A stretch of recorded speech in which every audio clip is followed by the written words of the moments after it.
তো যাই হোক, আমরা হচ্ছে এখন বাজারে যাচ্ছি, টোনাটুনি বাজার করতে। দেখা যাক কি আনি। বাসায় কোনো বাজার নাই। আস্তে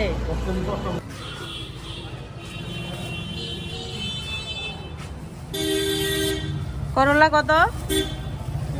250 গ্রাম দেন। কালকে সিম কি করছো? এই করলা কত? করলা 120 টাকা কেজি। 250 গ্রাম দেন। একটা মিষ্টি কুমড়া দিয়েন। মিষ্টি কুমড়া কত ভাই?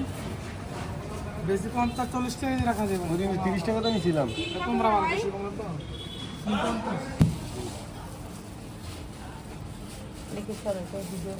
সবাই, এটা হচ্ছে অর্গানিক দোকান না ভাইয়া?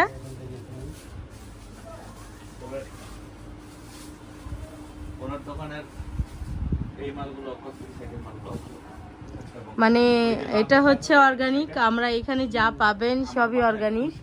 আমরা এখান থেকেই সবকিছু কিনি, মানে গরুর দুধ থেকে শুরু করে আমরা এখান থেকেই সব কিনি। এখানে একদম ঘানি ভাঙানো সরিষার তেল না, এটা ঘানি ভাঙানো সরিষার তেল থেকে শুরু করে অনেক কিছুই পাওয়া যায়। আমি সবসময় এই দোকান থেকেই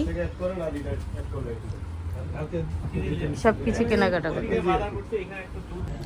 তো যাই হোক, আমাদের বাজার শেষ। আমরা বাজার করে নিয়ে চলে আসছি। অনেক বাজারই করলাম। কি কি বাজার করলাম সেটা আপনাদের মাঝে দেখাবো। এই যে আমাদের তিনাই সাহেব রোজাতে একদম শেষ, আলহামদুলিল্লাহ। তবে এবার রোজা অনেক ভালো কাটবে। তো এখন দেখি বাসায় যাই।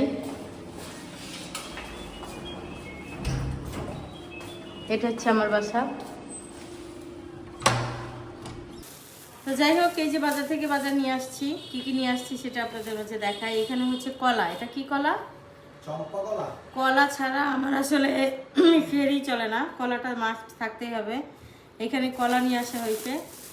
এখানে হচ্ছে ইফতারি নিয়ে আসা হয়েছে, যেহেতু আমি বাসায় কোনো ইফতারি বানাই না। আর এটা হচ্ছে এই সবগুলির ভুসি শেষ হয়ে গেছিলো, আর দুধ। আর এরপরে হচ্ছে পেয়ারা নিয়ে আসা হয়েছে। তারপরে এটাকে সাম্মাম বলে, সাম্মাম নিয়ে আসা হয়েছে। এরপরে আদা রসুন, তারপরে হচ্ছে এখানে পুদিনা পাতা, করলা আর একটা মিষ্টি কুমড়া আনা হয়েছে। আর এটা হচ্ছে আপনাদেরকে দেখাই, হাব্বির কাছে গরুর মাংসের কথা বলছিলাম কালকে। হাব্বি গরুর মাংস নিয়ে আসছে। এটা হচ্ছে গরুর মাংস। তো এই হচ্ছে গরুর মাংস আলু দিয়ে রান্না করব, একটু ঝোল করব। তারপর হচ্ছে মিষ্টি কুমড়া ভাজি করব, শিম আলু ভাজি করব। এই হচ্ছে আজকে আমাদের বাজার এবং রান্না।